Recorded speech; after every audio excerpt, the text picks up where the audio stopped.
Hola, bienvenidos a este nuevo episodio de La Mirada del Jaguar. En esta ocasión tenemos el placer y honor de tener a Angélica. Ella es bióloga y trabaja en el Instituto Humboldt en Colombia. Anteriormente trabajó con la Asociación Pantera y en esta ocasión nos va a ayudar a aclarar las diferencias entre el tigrillo y el ocelote. Sus nombres científicos son Leopardus tigrinus y Leopardus pardalis. Pues queríamos saber un poco más sobre usted, entonces queríamos saber cómo es que usted había llegado a trabajar con estas especies, qué estudios había realizado y lo que ha llevado hasta donde está ahorita. Bueno, pues yo me decidí en un primer momento por estudiar biología. Me apasionaba la naturaleza y en un principio cuando uno pues tiene como toda la naturaleza a su disposición como objeto de estudio, es difícil decidir qué es lo que quieres estudiar. Uno quisiera abarcar todo, pero pues resulta imposible. Sin embargo, en la carrera empezamos como viendo como la diversidad desde los diferentes grupos taxonómicos y a mí me interesaron mucho en particular los mamíferos y en particular los felinos. Mi primera aproximación a ellos fue a través de muestreos con indicios, que resultaba un gran esfuerzo de muestreo en campo con pocos resultados, eh, digamos, certeros, porque si bien uno puede encontrar huellas, definir que sea o no la especie depende de muchas condiciones, ¿no? De las condiciones en las que tú encuentras el indicio, pero también de las características, de hace cuánto sucedió o pasó por allí el animal, o qué tan bueno es el sustrato para la aplicación de una huella, o si encuentras unas heces, lo mismo, identificar cuál es la especie de acuerdo pues, a las características de forma, tamaño, entre otros. Entonces, digamos que esa fue mi primera aproximación y luego ingresé como al mundo de las cámaras trampa y a eso es a lo que me dedico hasta ahora.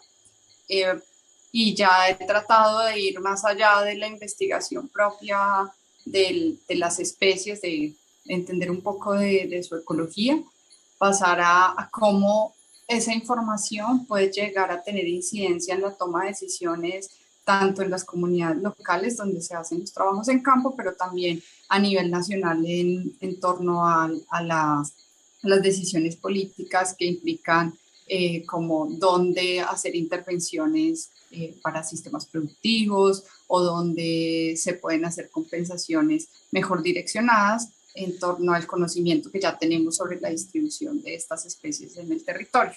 Yo trabajo actualmente en el Instituto Humboldt en Colombia, que es la institución público-privada que se encarga de la investigación de los recursos naturales en el país. Vale, ¿y cómo llegaste al Humboldt? ¿Hace cuánto tiempo estás en el Humboldt? Llevo casi 7 años en el instituto. Previamente trabajé con la Fundación Pantera. Estuve también casi 7 años con ellos. Y por eso pues mi enfoque con felinos desde el principio de mi carrera, terminando mi pregrado, como les comentaba, pues trabajé con indicios y ya empecé a trabajar con la Fundación Pantera en Colombia y con ellos ya me empecé a vincular al tema de uso de cámaras trampa como herramienta de muestreo. Estuve con ellos trabajando el tema también de conflicto con felinos y pues allí estuve 7 años y luego ya eh, estoy ya hace otros 7 en el instituto. Ok. Wow. Em, entonces, resumiendo, ¿cuál sería la mayor dificultad que has encontrado al trabajar con felinos en Colombia? Digamos que la primera dificultad es técnica porque no es fácil verlos por sus características biológicas y ecológicas, como son, primero no son muy abundantes, segundo tienen un poder de camuflaje muy alto, entonces observarlos en campo puede ser muy difícil, requeriría de muchísimo tiempo en campo, además de que ellos son muy sensibles, entonces te detectan a ti primero antes de que tú los detectes a ellos, aun cuando estás muy cerca. Sin embargo, pues he tenido la oportunidad de avistar algunas especies en campo, pero digamos que esa sería la primera dificultad, ¿no? Como técnica. La resolvimos con un avance tecnológico que son las cámaras trampa, entonces ya podemos tener más información gracias a eso. Y la segunda gran dificultad está muy relacionada al tema social y cultural. Y es porque si bien son animales muy carismáticos por su belleza, también resultan siendo una amenaza para las poblaciones locales por temas de mitos, creencias y pues por el evidente conflicto que hay en algunos casos por consumos de animales domésticos. En algunos, si sucede en un solo lugar, ya todos los individuos de esa especie resultan siendo depredadores de ganado doméstico o de aves de corral. Entonces, las personas al tener esta visión negativa, pues obviamente lo consideran una amenaza y hacen estos eventos de cacería por retaliación que terminan pues disminuyendo los tamaños poblacionales. Entonces cuando tú llegas a una comunidad a decir que quieres trabajar por la conservación de los felinos, en muchos casos encuentras una oposición de entrada, pero es un trabajo muy bonito porque empiezas a trabajar con ellos y a hacer un cambio de percepción en el que ellos entienden cuál es ese papel y esa función que cumplen estas especies, por qué necesitamos que ellas sigan existiendo eh, y cómo podemos manejar y adaptarnos a la presencia de ellos. Igual siempre hemos coexistido con ellos como especie humana en América, y por eso pues tenemos las herramientas, tenemos un poco que reconocernos esa relación con la naturaleza para poder seguir coexistiendo como lo habíamos hecho en tiempos anteriores. De lo que acabas de decir me surgieron dos preguntas. La primera es, ¿qué especies has logrado ver en el campo? Bueno, he visto solo 3 de las 7 que tenemos en Colombia. He visto el margay, y ese lo vi en una carretera que fue muy, muy impresionante en la noche. Él estaba cruzando una carretera secundaria, y bueno, por supuesto se asustó ante la presencia del carro en el que yo me desplazaba y terminó de cruzar, siguió un poco al filo de la carretera, así pude verlo muy bien, identificar que sí era esta especie y de inmediato pues se metió como en el bosquecito que seguía la carretera. La otra especie que he visto es el ocelote. Ese sí lo vi en un bosque en los llanos orientales, donde también tuve la fortuna de ver puma en una experiencia muy bonita que me cambió la vida. Vi una familia de pumas, era el macho, la hembra y la cría. Estaban, sí, fue realmente impresionante, como los videos que uno ve de África, que se ve la gran megafauna, algo así. Era como la sabana, y había un árbol con un gran como copa, y debajo de ella estaban a la sombra los 3. Incluso yo los vi muy de lejos y pensé que eran venados, que es lo que uno acostumbra a ver allí muy fácilmente en los llanos, y entonces de pronto veo que se levantan y yo, no, estos son más grandes, ¿qué es eso? Y como que no lo puedes creer, y me seguía acercando hacia ellos sin saber realmente qué eran, aún porque no alcanzaba a distinguir, se veían las formas muy a lo lejos, pero yo seguía tratando de acercarme y de pronto ya vi que eran los 2 adultos, y en el sentido en el que yo me acercaba, ellos se hicieron y pusieron detrás de ellos, del otro lado de donde yo venía, a su cría, y vi, simplemente se levantaron y muy calmadamente empezaron a desplazarse hacia un bosque ripario cercano que había. Entonces los vi como durante todo el desplazamiento hasta que se les metieron allá muy calmadamente. Fue una experiencia muy, muy linda. ¡Wow! ¡Qué impresión! Debe ser muy mágico. Sí, esa es la palabra mágico. Y la otra pregunta que tenía, tú dijiste que uno de tus principales retos es hacer razonar a la población, hacerles entrar en conciencia de que es muy importante preservar a los felinos que tenemos y que llega a ser difícil por los mitos y leyendas y creencias populares que se encuentran entre las poblaciones. ¿Conoces algún mito, leyenda o creencia popular sobre el tigrillo o el ocelote? Pues en general sobre ellos, digamos, más que un mito leyenda, es como les digo yo, la satanización de esas especies. Entonces, Es frecuente escuchar que las aves de corral son consumidas por algún tipo de animal, ¿cierto? No se sabe cuál es, pero casi siempre le echan la culpa al tigrillo, al ocelote. Primero porque son más famosos por eso. Segundo porque, pues, digamos que son más reconocibles. Hay otras especies que también cazan aves de corral y que pueden ser culpables de esos eventos de depredación. Sin embargo, como son menos comunes en el imaginario de las poblaciones locales, entonces igual todo echemos la culpa al que conocemos y identificamos fácilmente, justamente porque son muy bonitos, entonces todo el mundo se que le queda grabado los nombres.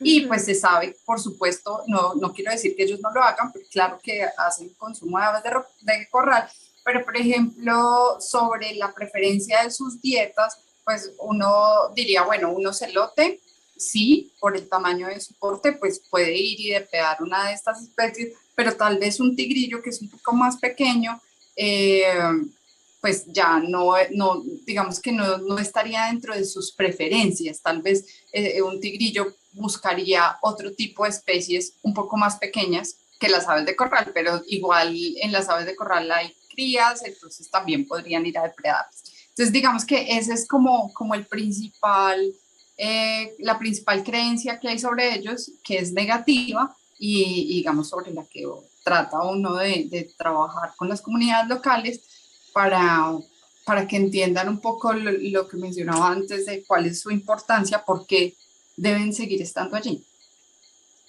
Okay. Claro, sí. Algo muy, bueno, que comentábamos seguido André y yo, que es muy triste cómo pasaron de ser pues animales que eran venerados y que los respetaban realmente y cómo había muchas leyendas de cómo eran guías y todo, y ahorita pues la gente muchas veces les tiene miedo o hasta un cierto odio por esta caza pues, al ganado doméstico y todo, y cómo cambió la visión hacia un lado muy negativo. Sí, sí, digamos, en general los felinos dentro de la historia humana en América, digamos, la encuentras en pinturas, incluso pues en historias del jaguar, por ejemplo, sí está mucho más documentado, además porque pues, es una gran especie insignia por su tamaño, por su belleza. Pero lo que ustedes dicen es muy cierto, siendo esos elementos culturales positivos, porque eran especies emblemáticas para esas comunidades, es muy interesante ver cómo se perdió esa conexión. Y creo que es parte de lo que nos ha pasado en general como sociedad. Y es que en la construcción de ciudades hemos generado como una especie de barreras o de aislamiento de la naturaleza. Y si no estamos conectados, pues que no sabemos qué es lo que pasa allá, no sabemos por qué es importante. Es increíble, por ejemplo, que niños en la actualidad puedan pensar que el agua sale de la llave y no van más atrás de que hay un bosque desde donde se produce, o desde los páramos, o como toda esa estructura de conexión de todo lo que implica lo que nosotros hacemos en nuestra cotidianidad con lo que está pasando en la naturaleza de la cual somos parte y ya no los reconocemos como parte. Entonces yo creo que ese proceso es lo que ha hecho como que esos elementos emblemáticos culturales que teníamos antes se hayan perdido y que al contrario, en muchos casos es por ignorancia y porque se creó un voz a voz, simplemente se perdió eso y se impuso la posición o la percepción negativa sobre estas especies. Claro, ya lo ven como algo lejano. Sí, Exacto. a mí me gusta mucho un documental que salió en Colombia, se llama Jaguar, Voz de un Territorio. No sé, supongo que ya lo habrás visto, pero me parece muy lindo porque es un documental desde el punto de vista de etnobiología. Entonces, aquí podemos ver que aún hoy en día hay algunas poblaciones que siguen venerando y viendo a los felinos, en este caso el jaguar, como un que nos guía y que nos enseña cosas, muy contrario a lo que se cree en las ciudades. Sí, sí, de acuerdo. O sea, yo no pierdo la esperanza porque claramente aún existen estas comunidades que tienen esta relación, pero sí creo que tenemos una responsabilidad muy importante y, por ejemplo, esto que ustedes están haciendo hace parte de esa responsabilidad y es cómo nosotros que puede que no estemos ahí junto al bosque prístino donde están estas especies, cómo nosotros tenemos un tipo de conexión con esos lugares y con esas especies.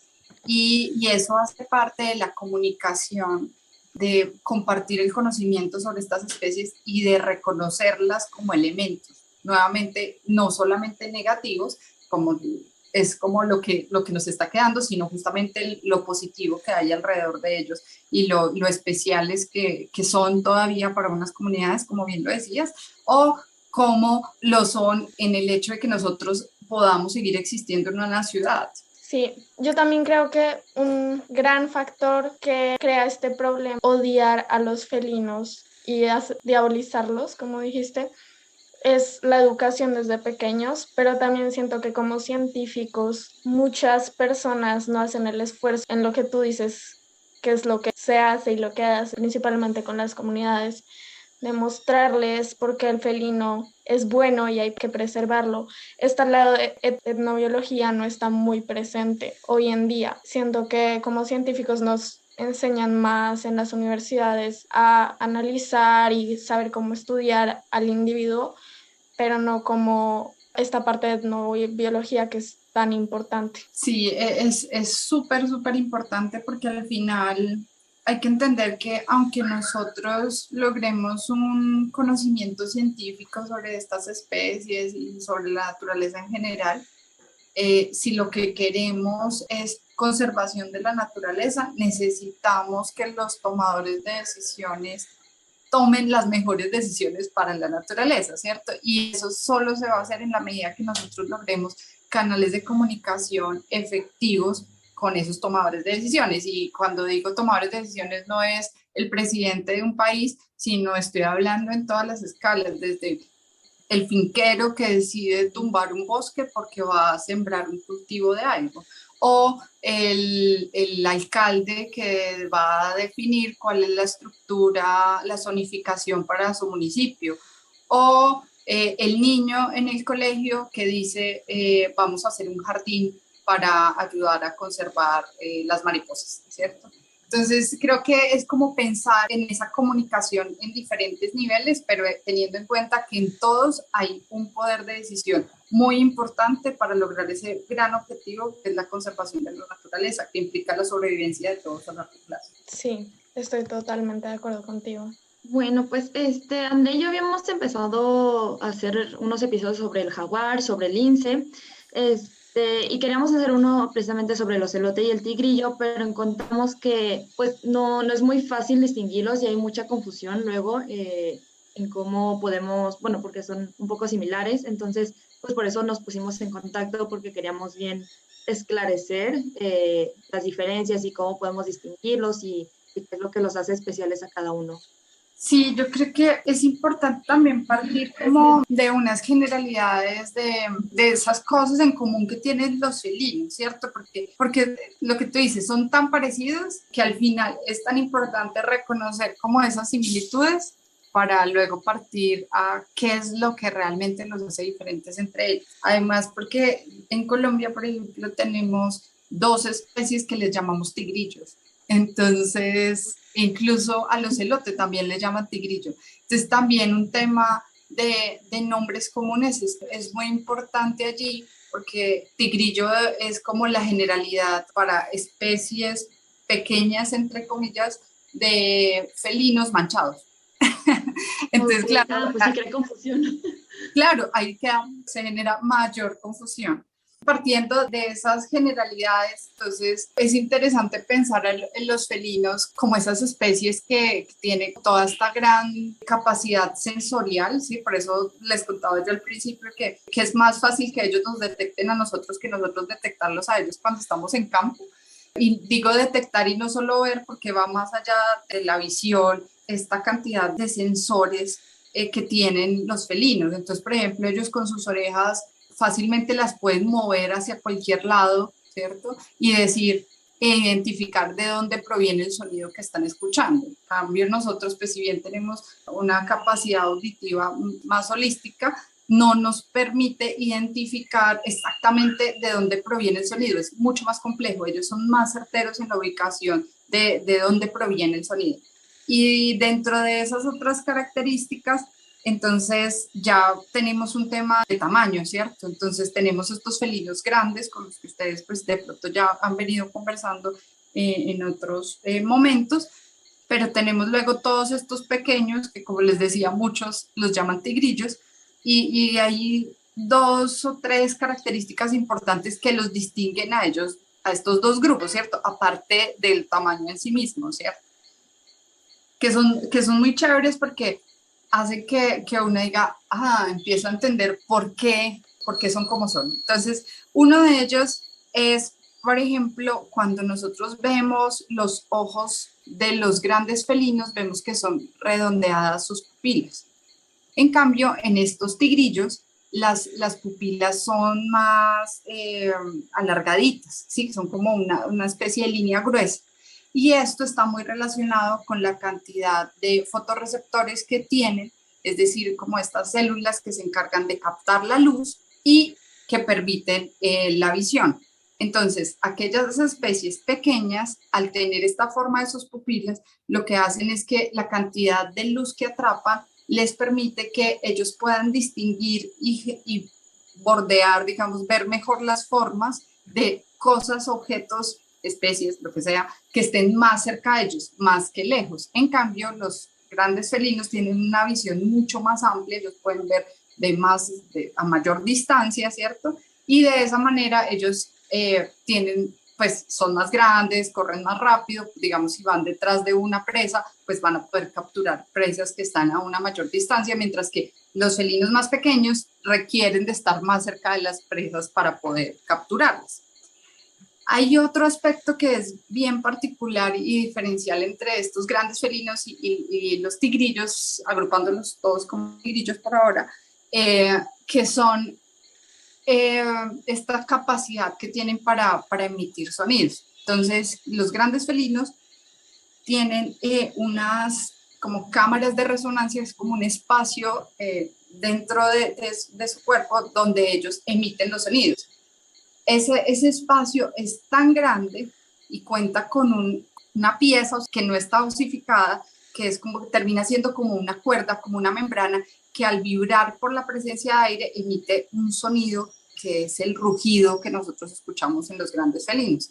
En cambio, en estos pequeños, como esta caja de resonancia es mucho más pequeña y en cambio no tienen esta flexibilidad en esta cuerda, digamos, que yo les decía que se llama técnicamente el hioides, en vez de ser así flexible, es osificada, entonces no se puede generar ese rugido. Ellos lo que hacen es como lo que escuchamos de nuestros gatos domésticos, que son como estos maullidos o resoplidos, que son como unos sonidos mucho más bajos dentro de lo que nosotros oímos. Y de la misma manera, ellos escuchan diferente. Entonces, mientras los grandes felinos escuchan como nosotros, lo mismo que nosotros escuchamos como ese sonido audible para los humanos, los pequeños son capaces de escuchar sonidos de alta frecuencia, que son los que emiten especies más pequeñas como los roedores. Tal vez si alguno de ustedes ha estado como en contacto con ratones o ha escuchado algún ratón, de pronto escuchó como un pequeño chillido, pero muy, muy tenue. Eso lo pueden escuchar estas especies. Entonces, si ellos tienen esta capacidad de acercarse muy sigilosos y ver claramente la forma por las características de los ojos que les contaba ahorita y escuchar ese pequeño sonido que hacen los roedores, ellos tienen mayor facilidad para capturar a los roedores. Entonces, estos pequeños felinos cumplen una función muy importante para el control de especies como los roedores, que se reproducen muy rápido y tienen una gran cantidad de crías por cada camada. Entonces ellos ayudan a ese control biológico para que no estemos de repente inundados de roedores, porque ellos cumplen esa función de control sobre estas poblaciones. Entonces digamos que estas son como grandes características que nos permiten, bueno, ya sabemos lo que son estos felinos pequeños, que son muy diferentes de los felinos grandes, y ya tenemos como unas preferencias, por ejemplo en dieta, en lo que un felino pequeño pues no va a depredar a un animal muy grande, sino que se centra más en animales de porte más pequeño y que tiene una ventaja porque este tipo de especies es los que los puede escuchar específicamente. Y ya pasando dentro de estos tigrillos, entonces ahí viene como la siguiente diferenciación. Entonces les decía, nosotros en Colombia tenemos estas 3 especies, siendo el ocelote el tigrillo de mayor tamaño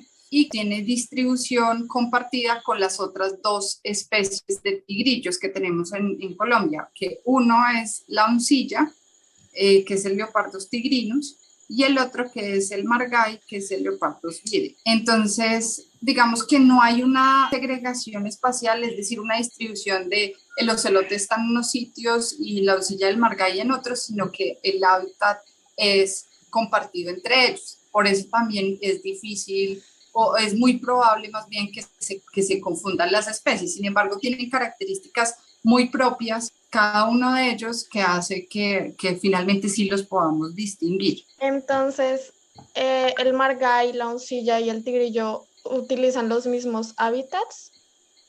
No los 3. Entonces, ya voy a explicar. Entonces, en el caso del ocelote, es el que tiene como una mayor rango de distribución en torno a la diversidad de hábitats que habita. Tiene una distribución desde casi el nivel del mar hasta más o menos 2.000 metros sobre el nivel del mar. Y en cambio, la oncilla del margay sí tienen unas preferencias. La oncilla prefiere zonas de tierras altas, de páramo, bosque altoandino, mientras el margay prefiere zonas de tierras bajas como las sabanas y las selvas bajas o interandinas en nuestro país. Entonces, digamos, la mayor sobreposición en la distribución entre ellos, entonces sería como oncilla con ocelote y margay con ocelote. Okay. Esas serían como las 2 combinaciones. Sin embargo, como pues las distribuciones no son fijas, no existen fronteras políticas como una frontera de un país para decir hasta aquí puedo caminar yo, sino puede darse los casos en los que se encuentren una de las 2 especies o las 3 incluso, pero no es lo más común porque tienen estas preferencias en los hábitats. Ok, y en estos casos en donde cohabitan, por ejemplo, el ocelote y el tigrillo y el margay y el ocelote, ¿hay una predominancia? O sea, ¿hay uno que sea más dominante que el otro? Pues no sabemos, ¿sabes? Que es parte de las investigaciones que hay que hacer. Digamos, en términos de conocimiento sobre el ocelote, sabemos más cosas, digamos, hay más investigaciones a lo largo de todo su rango de distribución, además porque incluye mayor área, es decir, el ocelote, por ejemplo, tiene una distribución desde el sur de los Estados Unidos hasta Argentina, ¿cierto? Mientras la oncilla solamente está entre Costa Rica y sur de Brasil y el margay desde el sur de México hasta también Argentina. Entonces, en la medida que tiene mayor área de distribución, pues más personas y más sitios se están trabajando. Por eso sabemos más sobre ocelote.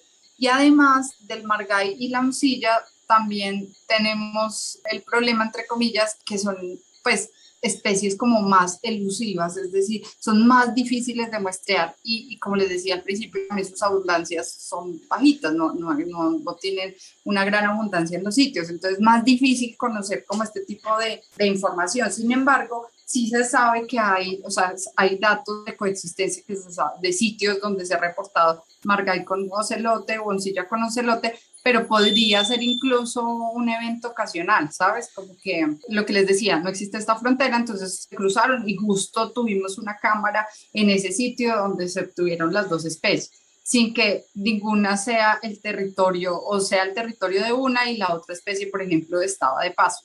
Entonces esos son temas todavía que tenemos que seguir explorando sobre esa dominancia y predominancia. Sabemos de ocelote mucho más, incluso sabemos que sus abundancias son más altas respecto a las otras especies, pero no tenemos tampoco muchos más datos al respecto. Hola, qué bueno es tenerlos de regreso para esta segunda y última parte de nuestra conversación con Angélica. Esperemos lo encuentren tan interesante como nosotros lo hicimos. Y ya saben, si les gustó, compártanlos con sus conocidos. Espero lo disfruten. Entonces nos estabas diciendo que no se sabe si estas cohabitaciones son temporales o permanentes y si hay una dominancia entre el ocelote y el tigrillo o la ina y el tigrillo. ¿Es correcto? Sí, sin embargo, sabemos que como el tigrillo es más, el ocelote, perdón, es más grande, probablemente, pues, y además es más abundante, entonces probablemente sea como la especie dominante, pero yo no he hecho un estudio al respecto y la verdad no lo he leído si existe, pues, una dominancia, pero pensaría a priori, hipotéticamente, que debería ser el ocelote el dominante por esas características. Había leído, no sé si sea cierto, que si llegan a convivir, por ejemplo, el tigrillo y el ocelote, que el tigrillo tiende a cambiar su comportamiento, por ejemplo, de caza, cambia sus horarios para no encontrarse y no, pues, y verse confrontado en la misma situación de caza con los ocelotes. No sé si sea verdad. Creo que era con los pumas y jaguares, ¿no? Sí. Sí, exacto. Yo no, lo que les digo, yo no conozco un estudio de esa segregación, por ejemplo, de temporal, que podría darse justamente porque están los dos allí, entonces se hace una distribución, como no hay distribución espacial, entonces puede hacerse una distribución temporal y entonces el uso de ese hábitat se hace o es más frecuente en determinados horarios, por decir algo, diurno para el margay y nocturno para el ocelote, pero la verdad no, o sea, no tengo los datos como para afirmar una cosa así y no lo he leído. Pero digamos de entrada uno se podría decir que habitando las dos especies en el mismo sitio, sí puede haber una segregación sobre el uso de recursos de presas, porque dado su tamaño hay una preferencia por unas o por otras dependiendo de la especie. Entonces el ocelote consume presas mucho más grandes respecto a las que consume el margay, siendo igual similares en torno a que son roedores, por ejemplo, en los dos casos, reptiles en los dos casos, pero digamos hay datos de dieta en los que se ha identificado que respecto a los tigrillos, los ocelotes, por ejemplo, consumen más reptiles. Entonces podría darse un caso de especialización local de consumo de más reptiles para disminuir, digamos, la competencia que habría por consumo de presas con el tigrillo. Entonces, digamos que eso sí, y es muy común en la naturaleza, como bien decías ahorita, para puma y jaguar se ha documentado ese tipo de segregaciones, es muy probable que eso mismo pase con estas especies. Sí. Gracias. Yo tengo una pregunta. ¿Sabes si la convivencia, la cohabitación entre puma, o sea, puma y alguno de estos tigrillos o jaguar y estos tigrillos es frecuente? Pues sí, yo creo que es más frecuente de lo que uno se imagina, porque en realidad, pues en esos comparten los mismos hábitats y en realidad no hay una competencia entre ellos, que es lo que podría generar más la, la, segregación en la distribución, ¿cierto? Porque si hay competencia, entonces pues uno de los dos va a ganar o perder o simplemente van a estar en continua conflicto entre las dos especies en el sitio. En el caso de los grandes felinos con los pequeños, pues simplemente es que aunque estén en el mismo sitio, no consumen el mismo tipo de presas, pues digamos que de alguna manera sí puede haber como una especie de sigilo, ¿cierto? Como de no querer estar con el otro, pero simplemente es como si el otro está, pues me voy o el otro se va, pues cierto. No, digamos que no hay un tema de competencia, pues simplemente sí pueden vivir en simpatía. Y respecto a las características físicas, ¿hay algunos elementos clave que podríamos utilizar para distinguirlos más fácilmente? Sí, sí, sí, sí. Digamos que cada uno tiene por lo menos una característica particular. Entonces, por ejemplo, el tigrillo lancilla, eh, como vive en tierras altas, ¿cierto? Que son estas áreas de páramo y bosque altandino, entonces tiene, su pelo está especializado para esas temperaturas. Entonces, es un pelito que es mucho más fino por eso le llaman también tigrillo lanudo, que es como una lanita, y eso le da como más calor. Entonces, si tú lo ves más tipo peluchito. Sus roseticas son ser abiertas la mayoría de ellas y no cumple como ningún patrón, mientras que las rosetas, por ejemplo, que tienen los ocelotes, están acompañadas con puntos y empiezas tú a ver patrones como de líneas a lo largo de su cuerpo, que no, tú no puedes distinguir líneas en las oncillas. Y en el margay, por ejemplo, si bien también tiene rosetas como el ocelote y la oncilla, tiene como un color, pues en realidad este tema del color me parece que es demasiado subjetivo, porque tú puedes decir más oscuro, más claro, pero si no tienes a la otra especie al lado, ¿cómo sabes qué tan oscuro, qué tan claro es, cierto? Claro. Es lo más difícil. Pero el margay tiene unas características físicas bien particulares, y es que como es de hábitos arborícolas, tiene su cola más larga que las otras especies. Es más larga, que si tú le bajaras la cola al margay, va a tener una longitud más larga incluso que sus patas, incluso más que casi la mitad de su cuerpo. Entonces una cola que tiene una cola muy larga. Con la cola, ellos al estar subidos en los árboles ayudan a hacer el equilibrio. Entonces, como que compensa equilibrio. Entonces, esa es una característica física bien particular. Y otra que tienen bien particular es que sus pies son muy largos. Claro, al estar subidos en los árboles, esa característica morfológica de pies largos les ayuda a dar mayor estabilidad cuando están subidos. Entonces, digamos que físicamente podría uno diferenciarlos por esas características, por los tipos de manchas y un poco su contextura general. En cambio, por ejemplo, si tú ves un ocelote, la cola ya no es tan larga, es casi como tan, incluso puede ser más corta que el tamaño de sus patas traseras. Sí, es como máximo el tamaño de las patas. Entonces tú ya por la cola nomás ya puedes empezar a distinguir. Y luego ya si ves en términos de manchas, puedes distinguir entre las oncillas y los ocelotes más fácilmente. Sobre lo de las rosetas, tengo una pregunta. Dijiste que los ocelotes tienen rosetas con puntos. ¿Estas rosetas tienen puntos en el interior, como las del jaguar? No, son como punticos por fuera de las rosetas, pero son puntos negros sólidos, así. Ok, o No, sea, ¿ah? las rosetas están vacías en el interior. Sí, ajá. Ok. Y en términos de tamaño, el tigrillo es el más pequeño. La oncilla es la más pequeña, que tiene más o menos, que en realidad es bastante pequeña, como entre un peso entre 1 y 4 kilogramos.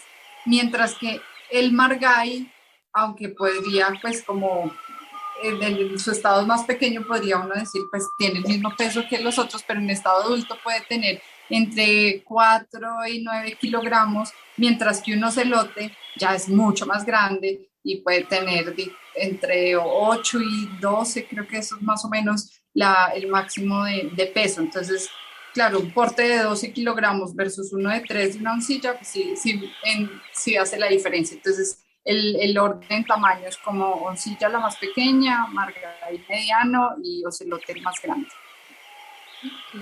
Y dentro de los ocelotes y de los tigrillos, ¿existen varios subgrupos o Como subespecies? subespecie, Sí. pues sí hay algunos investigadores que han trabajado sobre todo con genética últimamente, que han creado subespecies al respecto, eh, diciendo como hay una diferenciación en algunas localidades que hace pensar que esto sea una subespecie. Sin embargo, pues es como un tema de corrientes académicas que define eso. Yo creo más como en estas especies consolidadas, mientras no tengamos suficiente información para segregarlas en subespecies, ¿sí?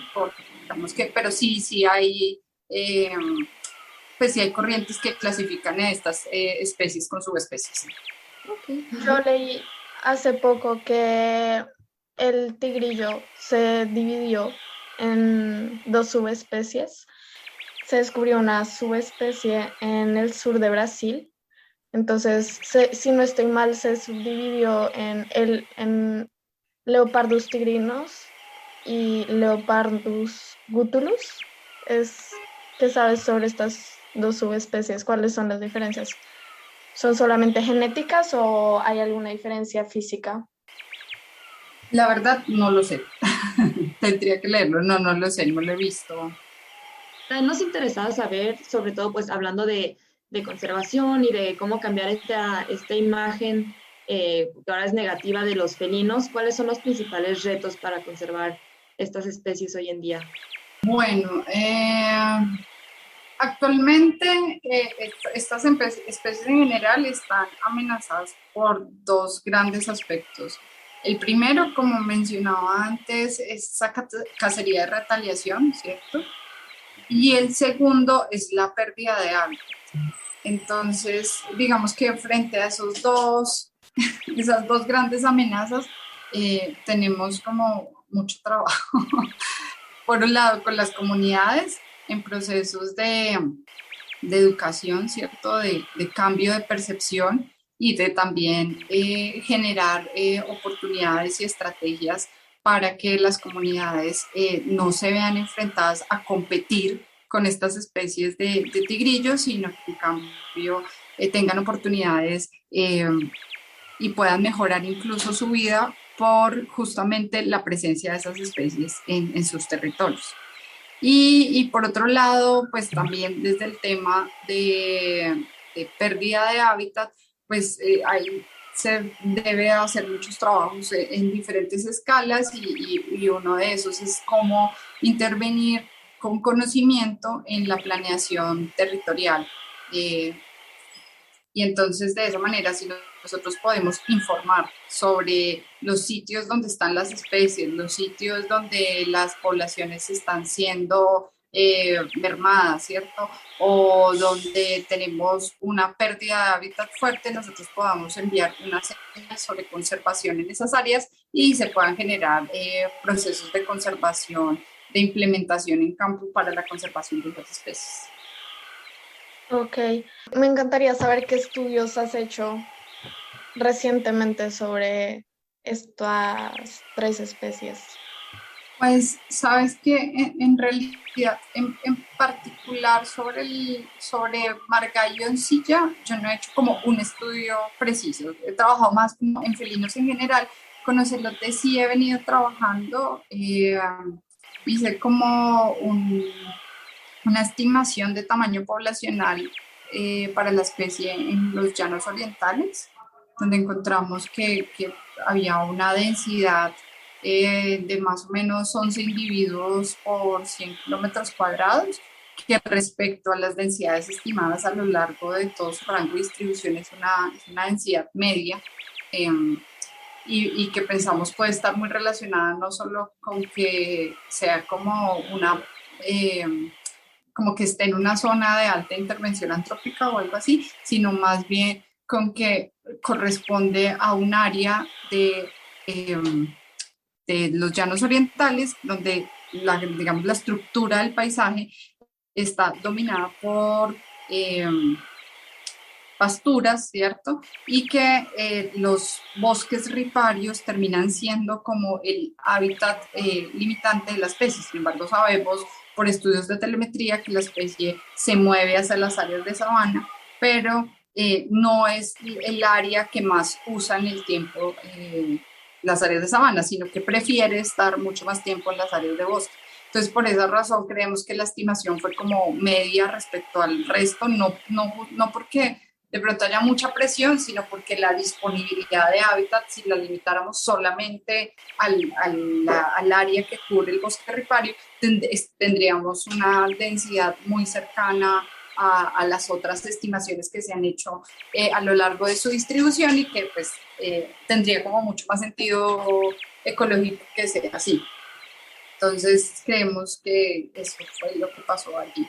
Y actualmente estoy trabajando con datos de presencia, ¿cierto? Como de registros ocasionales y datos que obtenemos con cámaras trampa que nos permiten tener información sobre la capacidad de detección de las especies, usando los datos de presencia y de ausencia que se van teniendo en las cámaras para generar un modelo de distribución de la especie, pero con más información sobre la intensidad, es decir, como la abundancia de la especie para Colombia. Entonces, actualmente estoy trabajando con el ocelote en estas estimaciones.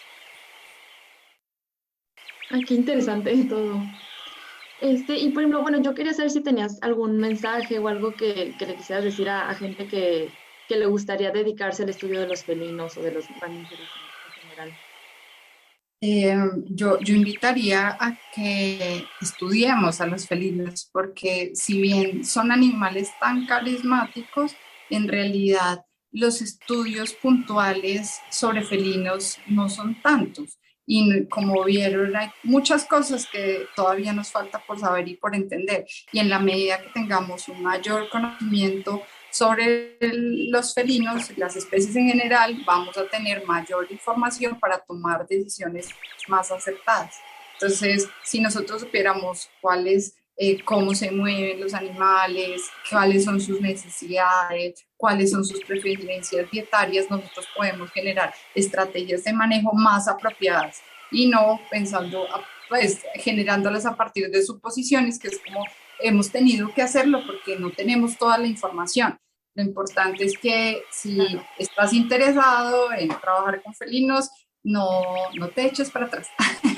Hazlo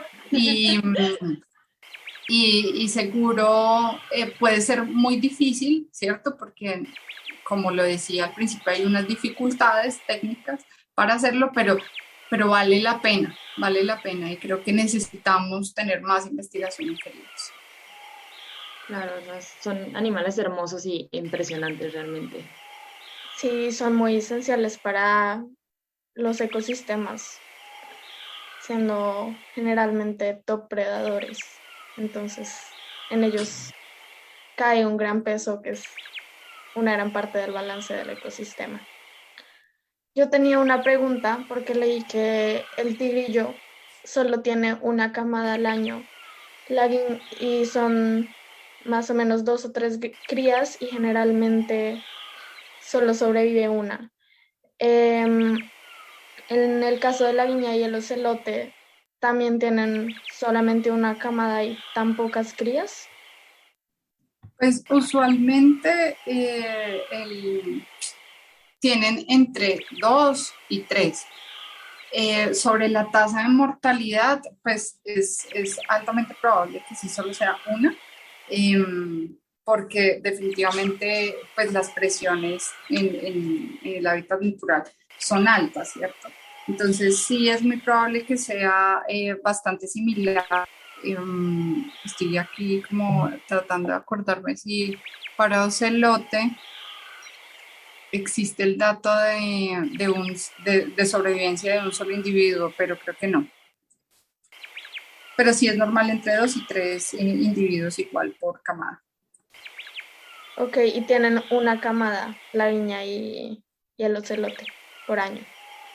Margay tiene un cachorro aproximadamente, y en oncilla y ocelote sí 2 o 3.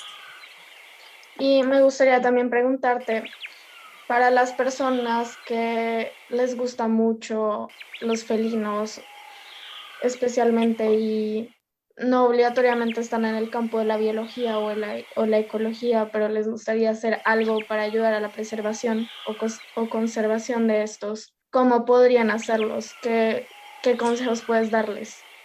Pues primero hay varias organizaciones en el mundo que trabajan en conservación, no solo de felinos, sino de hábitat. Entonces, esas organizaciones usualmente tienen algunos tipos de voluntariados o de donaciones que se pueden hacer, que aportan para la investigación y la conservación de las especies. Eso es como un primer momento, pero creo que lo más importante que se podría hacer es reconectarse con la naturaleza en la medida que nosotros entendamos que somos parte de la naturaleza y que tenemos una responsabilidad sobre lo que hacemos en la sobrevivencia de estas especies en donde sea que ellas habiten, vamos a tener bienestar para todos. Entonces, si yo soy consciente que no debería desperdiciar agua en mi casa porque esto va a afectar el sitio de donde viene el agua que llega a mi casa, pues voy a ayudar a conservar las especies de ese lugar de donde se provee el agua. Entonces, es un poco entender que somos parte de una red, estamos interconectados con la naturaleza y somos parte de ella en la medida que nosotros hacemos las cosas bien para la naturaleza, pues vamos a poder ayudar a estas especies. Conservar los bosques, no talar, no tirar basuras, hacer un buen uso apropiado de los recursos, reciclar, digamos que son de ese tipo de actividades que indirectamente van a ir apoyando a la conservación de estas especies en sus hábitats naturales. Muchas veces son como acciones muy simples, como simplemente cuidar, no tirar basura o reciclar, como dijiste, que la gente no se da cuenta del impacto que puede llegar a tener.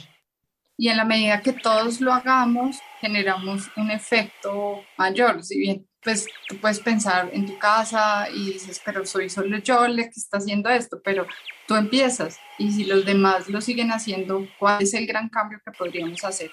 Es como el tema del uso de los pitillos, ¿no? En su primer momento eran pocas personas, pero ahora es muy difícil que tú veas a la gente pidiendo pitillos plásticos. No, eso ya no hace parte como de nuestra cultura. Entonces es un poco ir poco a poco permeando y cambiando la cultura con acciones pequeñas, pero con impactos grandes, porque al final, en el caso del pitillo, por ejemplo, el consumo de plástico se disminuyó de una manera muy importante y que al final es empezar a tomar conciencia sobre qué es lo que necesito. Claro. No necesitamos muchas de esas cosas. Sí, pues muchas veces uno está con la mentalidad de que es que si soy solo yo no voy a crear un cambio, pero pues así empezando por uno mismo es como se va a crear el cambio. Entonces, invitar a todos a tomar pequeñas acciones para poder lograr un cambio mayor.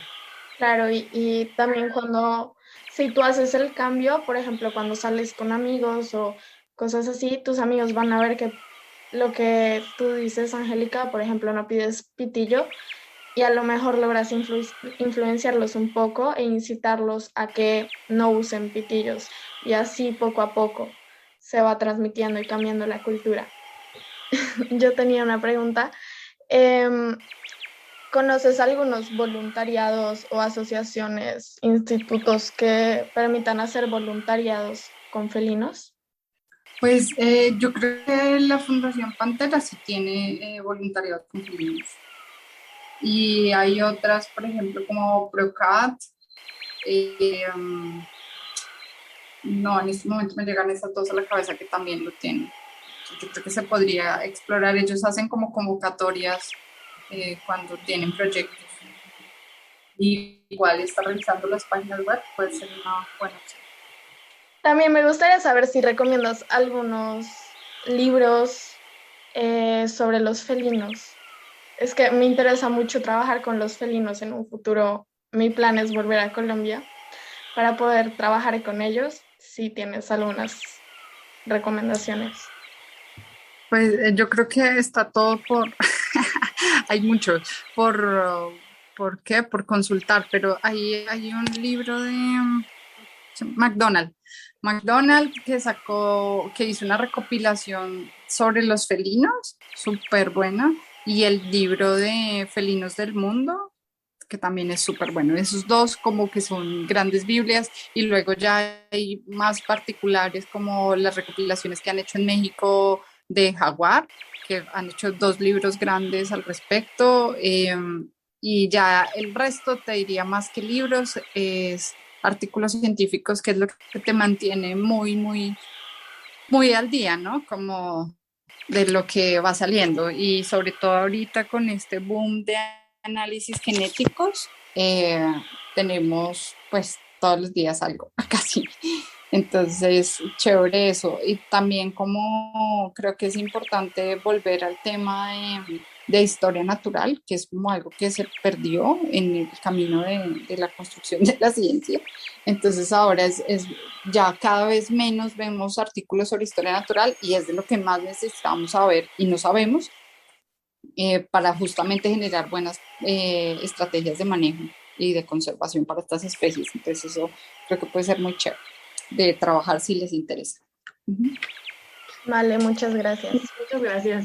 Gracias por su tiempo y por toda la información que nos compartió. Yo creo que va a ser de utilidad para, no solo para nosotras, sino para toda la gente que nos escuche y esperamos poder lograr pues cambiar un poquito, informar un poco más a la gente y que tome conciencia y a lo mejor que continúen ellos mismos a informarse. Entonces, muchas gracias por su tiempo nuevamente. Sí, muchas Vale. gracias por todas las informaciones que nos has dado y por aclararnos sobre las diferencias entre la guiña, el ocelote y el tigrillo. Fue muy, muy agradable tenerte y esperamos, si seguir en contacto contigo. Sí, claro, por supuesto, seguimos en contacto. Muchas gracias por la invitación, un espacio muy chévere y siempre será un placer hablar de felinos. Muchas gracias. Muchas gracias, feliz día. Bueno, que estés muy bien. Chao. Igualmente, gracias. Muchas gracias por haber escuchado esta segunda y última parte de nuestra conversación con Angélica Díaz, bióloga especializada en felinos. Si les gustó, compártanlo con sus amigos y conocidos, inicien conversaciones, cuiden del medio ambiente y si les apasionan los felinos, sigan informándose, busquen libros, artículos o hasta documentales. Gracias por haber estado con nosotros y nos vemos en el próximo capítulo. Adiós.